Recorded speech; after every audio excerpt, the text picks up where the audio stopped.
Hi കൂട്ടുകാർ, അസ്സലാമു അലൈക്കും വറഹ്മത്തുള്ളാഹി തആല വബറകാതുഹു. ഇസ്ലാമിക് എഡ്യൂക്കേഷൻ ബോർഡിൻ്റെ കീഴിലുള്ള 2ാം ക്ലാസ്സിലെ ഉലൂമുദ്ദീൻ ഇംഗ്ലീഷ് മീഡിയം സ്കൂൾ മദ്രസയുടെയും ബോർഡിംഗ് മദ്രസയുടെയും കീഴിലുള്ള 2ാം ക്ലാസ് വിദ്യാർത്ഥികൾക്ക് ഉപകാരപ്പെടുത്താവുന്ന ഉലൂമുദ്ദീൻ്റെ 19ാമത്തെ പാഠഭാഗം ബാബുൽ ജന്ന.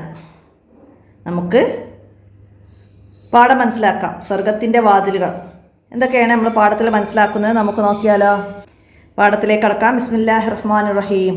നമുക്ക് പാഠം മനസ്സിലാക്കുന്നതിന് മുമ്പ് ഇവിടെ ഒരു ബോക്സ് ഉണ്ട്, നമുക്കതൊന്ന് വായിച്ച് മനസ്സിലാക്കാം. എന്താണ്? 3 ചങ്ങാതിമാർ യാത്ര ചെയ്യുകയായിരുന്നു. രാത്രിയായി.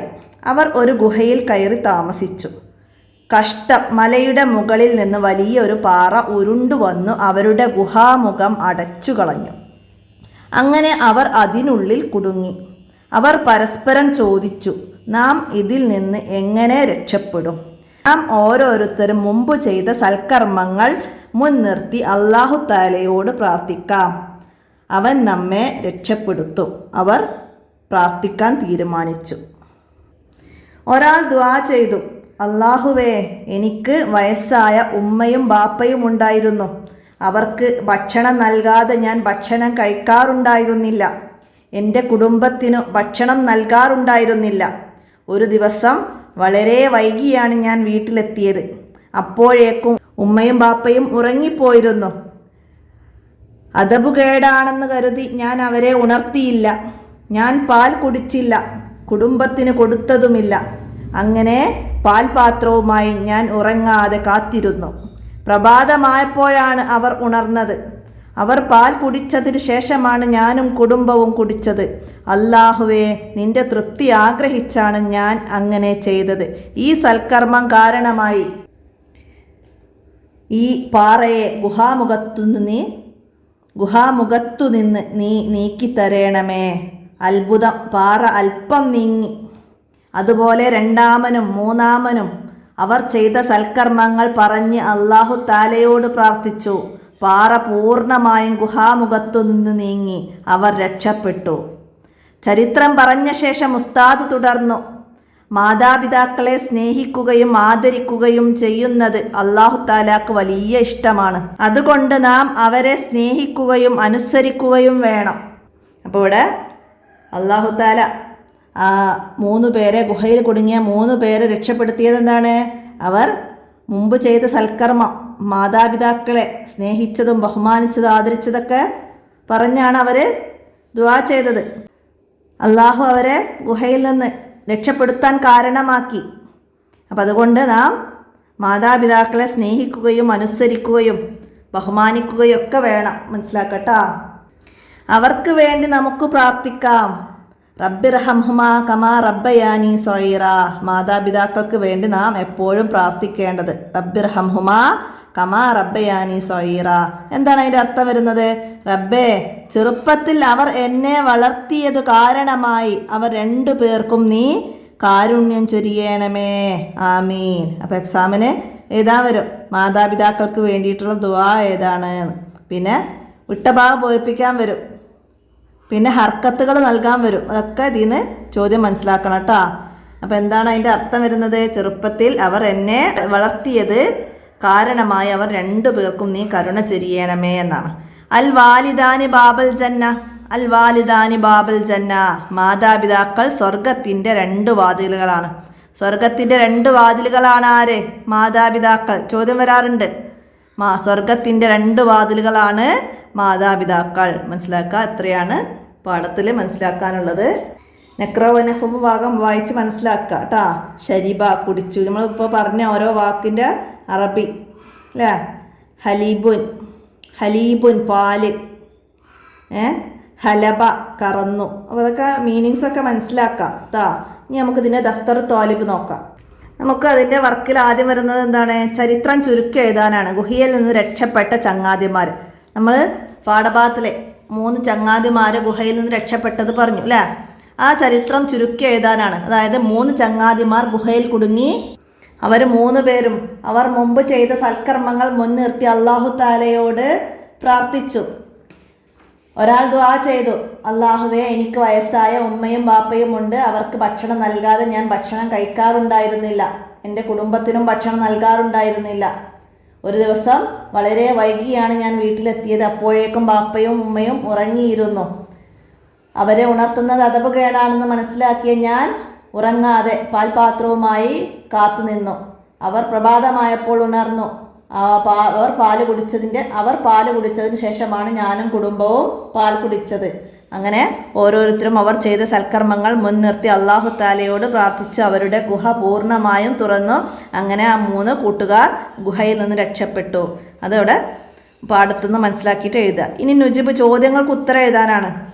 എത്ര പേരാണ് യാത്രയിലുണ്ടായിരുന്നത്? എത്ര പേരായിരുന്നു? 3 പേരായിരുന്നു. 3 കൂട്ടുകാരായിരുന്നു യാത്രയിലുണ്ടായിരുന്നത്. അവർ എപ്പോഴാണ് ഗുഹയിൽ കയറിയത്? അവർ രാത്രിയായപ്പോഴാണ്. അതൊക്കെ നിങ്ങൾ ഈ പാഠഭാഗത്തിന് ഇവിടെ ഉണ്ട്. 3 ചങ്ങാതിമാരായിരുന്നു. പിന്നെ രാത്രിയായപ്പോഴാണ് അവർ ഗുഹയിൽ കയറിയത്. പിന്നെ ഗുഹാമുഖം അടഞ്ഞത് എങ്ങനെയാണ്? വലിയൊരു പാറ ഉരുണ്ടു വന്നാണ് ഗുഹാമുഖം അടഞ്ഞത്. രക്ഷപ്പെടാൻ അവർ എന്തു ചെയ്തു? അത് അവിടെ തന്നെ ഉണ്ട്. ഒരു വലിയ പാറ ഉരുണ്ടു വന്നാണ് അവരുടെ ഗുഹാമുഖം അടച്ചു കളഞ്ഞത്. രക്ഷപ്പെടാൻ അവരെന്താ ചെയ്തത്? അവർ ഓരോരുത്തരും മുമ്പ് ചെയ്ത സൽക്കർമ്മങ്ങൾ മുൻനിർത്തി അല്ലാഹു തആലയോട് പ്രാർത്ഥിച്ചു. അപ്പോൾ അതവിടെ അടയാളപ്പെടുത്തിയിട്ട് അങ്ങോട്ട് എഴുതുക. അടുത്തത് ഒന്നാമൻ ചെയ്ത സൽക്കർമ്മം എന്തായിരുന്നു? നമുക്കവിടെ എഴുതാം.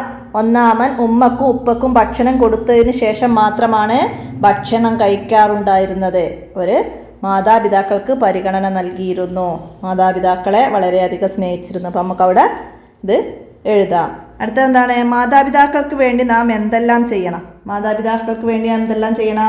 അവരെ സ്നേഹിക്കുകയും ആദരിക്കുകയും അവരെ അനുസരിക്കുകയും അവർക്ക് വേണ്ടി ദുആ ചെയ്യുകയും വേണം. അപ്പോൾ അത് അവിടെയൊക്കെ എഴുതുക.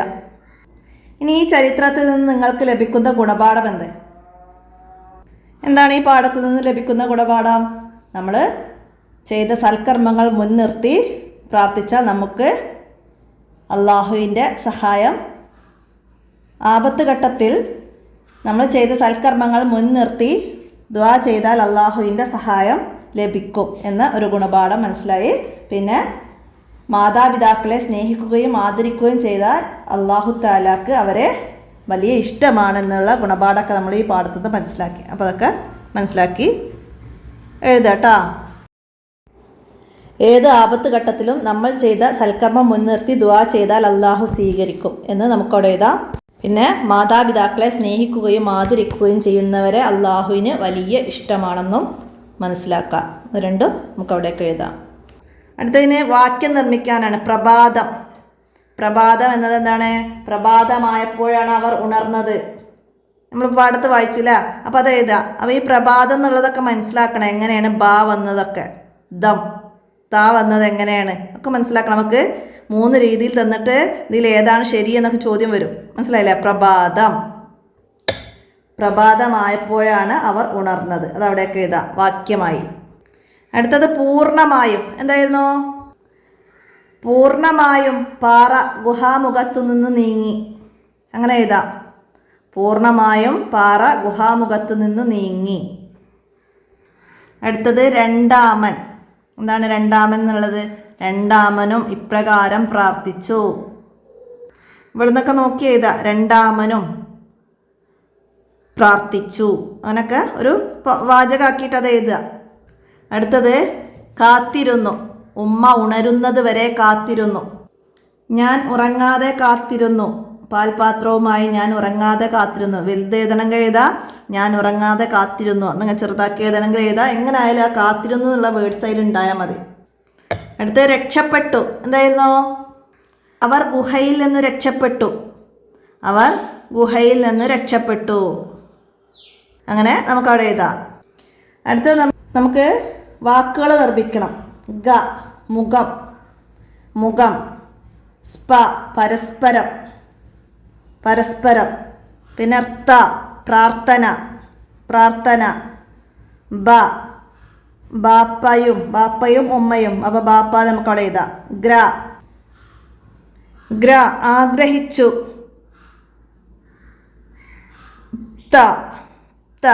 ത വന്നതുകൊണ്ട് നമുക്ക് തൃപ്തൻ എന്ന് എഴുതാം. പിന്നെ രണ്ടാമൻ രണ്ടാമൻ. ക്ഷ എന്താണ്? ഭക്ഷണം. ഭക്ഷണം. അങ്ങനെ രക്ഷപ്പെട്ടു എന്നൊക്കെ നമുക്കവിടെ എഴുതാം കേട്ടോ. അപ്പോൾ അതൊക്കെ ചേർത്തത് മുഴുവനാക്കുക. അടുത്തത് എന്താണ്? നമുക്ക് പ്രതിജ്ഞ പോലെ പറയാം. എന്നിട്ട് ഇവിടേക്ക് പകർത്തി എഴുതാം. ഞാൻ എൻ്റെ ഉമ്മയെ സ്നേഹിക്കും. എഴുതാം. ഞാൻ എൻ്റെ ഉപ്പയെ സ്നേഹിക്കും. ഞാൻ എൻ്റെ ഉമ്മയെ ബഹുമാനിക്കും. ഞാൻ എൻ്റെ ഉപ്പയെ ബഹുമാനിക്കും. ഞാൻ എൻ്റെ ഉമ്മയെ അനുസരിക്കും. ഞാൻ എൻ്റെ ഉപ്പയെ അനുസരിക്കും. ഞാൻ എൻ്റെ ഉമ്മയെ വെറുപ്പിക്കുകയില്ല. ഞാൻ എൻ്റെ ഉപ്പയെ വെറുപ്പിക്കുകയില്ല. ഞാൻ എൻ്റെ മാതാപിതാക്കൾക്ക് വേണ്ടി പ്രാർത്ഥിക്കും. അത് എഴുതട്ടെ അവിടേക്കൊക്കെ. റബ്ബിർഹംഹുമാ കമാ റബ്ബയാനി സഗീറ. അപ്പോൾ അതുവരെ പകർത്തെഴുതാം. ഇനി ഉദാഹരണം നോക്കൂ. വാലിദുൻ വാലിദാനി, കലമുൻ കലമാനി, മദ്രസത്തുൻ മദ്രസത്താനി, ഉസ്താദുൻ ഉസ്താദാനി, ഉസ്താദുൻ ഉസ്താദാനി, റജുലുൻ റജുലാനി, തോലിബത്തുൻ തോലിബത്താനി. അങ്ങനെ അത് മുഴുവനാക്കുക. അപ്പോൾ ഇത്രയാണ് ഈ 19ാമത്തെ പാഠമായ ബാബുൽ ജന്നയിൽ നമുക്ക് മനസ്സിലാക്കാനുള്ളത്. അപ്പോൾ എല്ലാവരും മനസ്സിലാക്കി ഉപകാരപ്പെടുത്തുക. വീഡിയോ കൂട്ടുകാർക്കൊക്കെ ഷെയർ ചെയ്ത് കൊടുക്കുക. എന്നിട്ട് വീഡിയോ അവസാനിപ്പിക്കുകയാണ്. അസ്സലാമു അലൈക്കും വറഹ്മത്തുള്ളാഹി.